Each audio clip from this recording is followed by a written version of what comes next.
לצאת.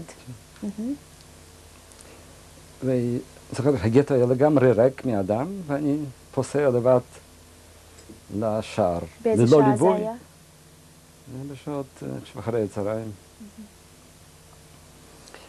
הגעתי לשער, ושם, עכשיו, אני זוכר אם או במכונית המסע, או כבר בתחנת הרכבת ברוסה, שם פגשתי את אחי, ואז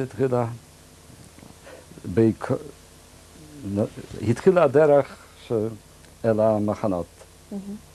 נסענו כמה... סליחה, לפני שנפגשת עם אחיך והגעת לשער, אמך ציידה אותך באיזשהו תרמיל, נתנה לך... זה תרמיל צד, תרמיל לגף. ומה היה באותו תרמיל? אני לא זוכר, אבל אני חושב שבגדים... ציידה לדרך. ציידה לדרך. כן. וזאת בעצם הייתה הפעם האחרונה שראית את אמך. ואז נפגשת עם אחיך, יצאת משער הגטו.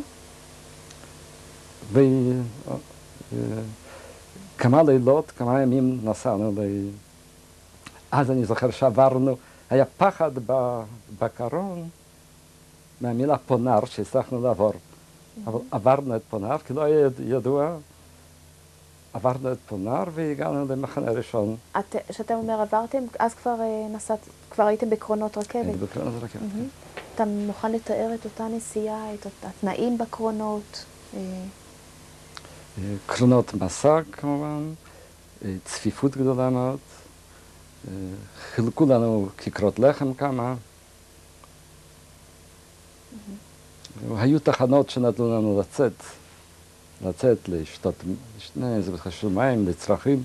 היו כמה תחנות שיצאנו בדרך. אני יודע באיזה ארץ זה היה, כי רק יצאנו ומיד הקרונות היו סגורים בסגירה מוחלטת. חלונות סגורים בגדר תיל. החלונות שהיו רק למעלה, קרונות מסע. ומחנה ראשון וייברה. כמה זמן ארכה הנסיעה? עכשיו, כמה לילות, כמה ימים. ובמשך אותה נסיעה הצטרפו יהודים ממקומות אחרים? לא. את הרכבת הזאת הייתה אך ורק גברים בלבד מווילנה. גברים לא זוכר אם היו גם נשים. באסטוניה אחר כך פגשנו הרבה נשים, אבל באותה רכבת אין די, היו גם...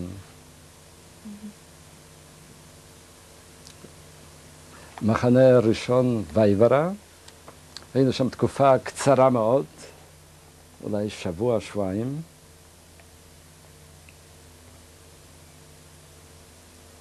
זכור לי מאותו מחנה המפקד פניקה, אותו שם ככה תמיד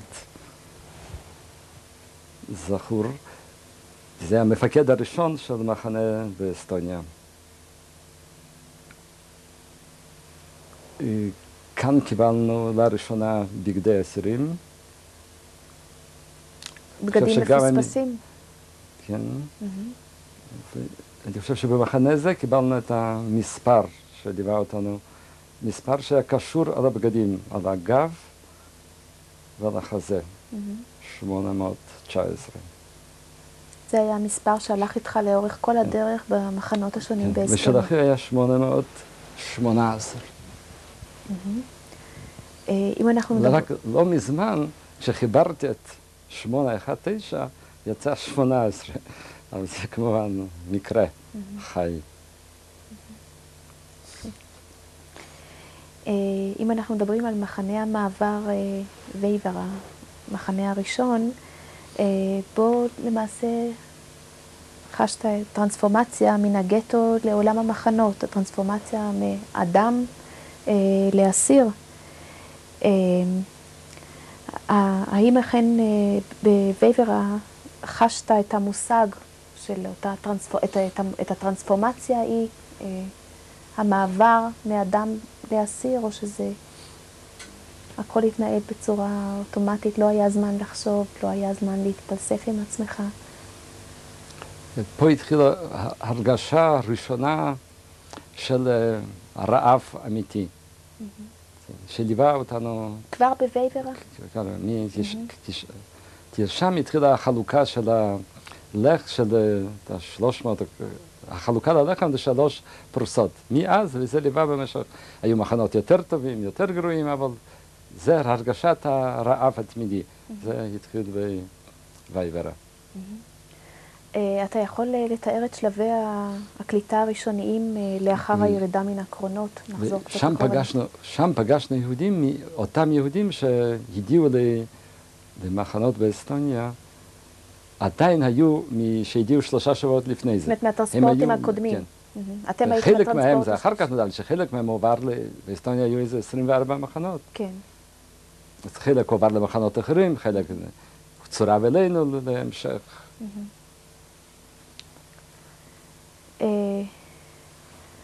האם גם אתה, בדומה לקצטניק, היית מכנה את אותם המחנות, את עולם המחנות כפלנטה אחרת? לפני שנעבור ונפרט, נדבר ביתר פירוט על המחנות השונים, קודם כל באופן גלובלי, אני רוצה לשאול. זה בכלל היה לגמרי עולם אחר מאשר הגטו. בהשוואה לגטו מחנה, במחנות באסטוניה, זה אפשר, מה שנקרא גן עדן, גם בתנאים, משפחה. הגטו. לא הגטו, לגבי, בהשוואה המחנה לגטו, זה היה, הגטו היה גן עדן. היה גן עדן, כן.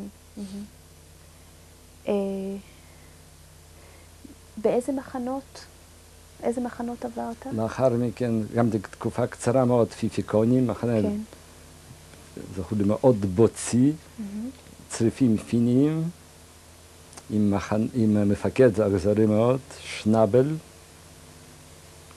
שאחר כך במשפטים בגרמניה נפגשנו, העדתי נגדו, על הריגת יהודי בזמן מה שנקרא אפל. היינו שם תקופה קצרה מאוד, ומחנה שתקופה יותר ארוכה זה אוברה, ששם היינו כמה חודשים, 3 חודשים. באוברה כאן נפגשתי לראשונה עם עבודה פיזית קשה ביותר, בכריתת עצים ביער, בתנאי בוץ, בחורף קשה מאוד, ברעב, דמויות של נשים בעבודה הקשה הזאת,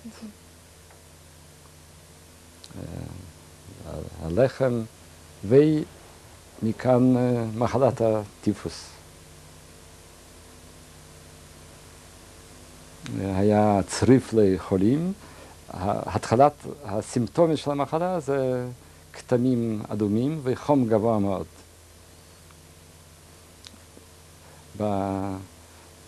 היו כמה עשרות חולים מוחזקים בצריף מיוחד, וכשעוברים במחלה את נקודת השיא, החום שמגיע ל-40, אז או שמתים, או שאז מתחילה ירידת החום, ואתה יודע. הרבה מאוד מתו, וזכו לי דווקא חזקים מאוד, אלה שהם היו הראשונים שלא החזיקו מעמד במחלה הזאת. ומצד שני, המחנה היה אושר. לא הצלחת לצאת לעבודה הקשה, הייתי שאני מלא איזה 2 שבועות, וקיבלת הבראה עוד מנת לחם. באותו מחנה זכור לי שכששכבנו בבית החולים, שמענו פעם ירייה, ואז